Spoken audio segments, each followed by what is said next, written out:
சாய் பக்தர்களுக்கு என் அன்பு வணக்கங்கள். ஓம் சாய்ராம். என் அன்பு குழந்தையே, உன் துணை உன்னிடம் வர உன்னிடம் எது தடையாக இருக்கிறது என்பதை பற்றி உன் சாயப்பா உன்னிடம் சொல்ல வந்துள்ளேன். இந்த வாய்ப்பை தவற விடாதே. உனக்கும் உன் துணைக்கும் இருக்கும் இந்த தடையை நீ உடனடியாக தகர்த்து விட வேண்டும் என்று தான் உன்னை தேடி வந்துள்ளேன்.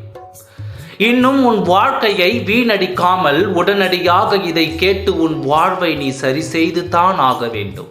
ஏனென்றால் உன்னோடு இருப்பவர்களும் உனக்கு உறவாக இருப்பவர்களும் உன்னை தாண்டி அவர்களின் வாழ்க்கையில் அடுத்த கட்டங்களை நோக்கி சென்று கொண்டிருக்கிறார்கள். அதை பார்த்து நீ எத்தனையோ நாட்கள் நீ வேதனையும் அடைந்திருக்கிறாய். என் வாழ்க்கையும் மாறாதா என்று அந்த மாற்றத்தை கொடுக்கத்தான் நான் வந்துள்ளேன் என்பதை நீ புரிந்து கொள். உன்னையும் உன் துணையையும் சேர விடாமல் தடை செய்து கொண்டு இருப்பதால் தான், இது உன்னோடு இருப்பதால் தான் உன் துணை உன்னிடம் வர மறுக்கிறது. இதை மட்டும் நீ சரி செய்து கொண்டால் உன் துணை உன்னோடு ஓடி வந்து உடனடியாக ஒன்று சேர்ந்துவிடும். யாருக்காகவும் எதற்காகவும் உன் வாழ்க்கை நீ இழக்க கூடாது. எது தடையாக இருக்கிறது என்று தெரிந்துவிட்டால் உடனடியாக அதை உன்னிடம் இருந்து அதை ஒதுக்கி வைத்துவிட்டு உன் உறவோடு ஒன்று சேர்ந்து நீ வாழ தொடங்க வேண்டும். இதனால் வரை எது தடையாக இருக்கிறது என்று தெரியாமல் இருந்திருக்கலாம். ஆனால் உன் சாயப்பா சொன்னவுடன் அதை தெரிந்து கொண்டு உடனடியாக அதை உன்னிடம் இருந்து விலக்கி வைக்க வேண்டும். அப்பொழுது நான் சொல்வது போல் உன் உறவு உன்னிடம் விரைவாக வந்து வாழ தொடங்கிவிடும்.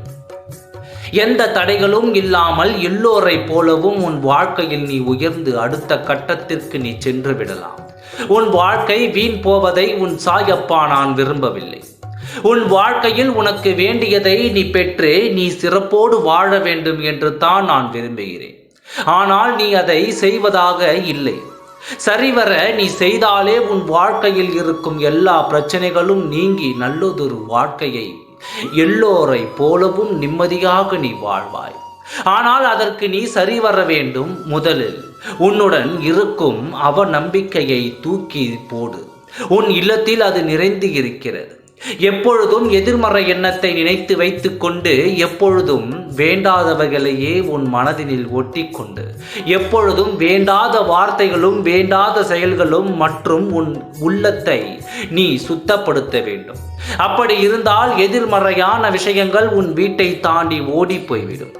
அது இருப்பதால் தான் நல்லது எதுவுமே உன் வாழ்க்கையில் நடக்கவில்லை.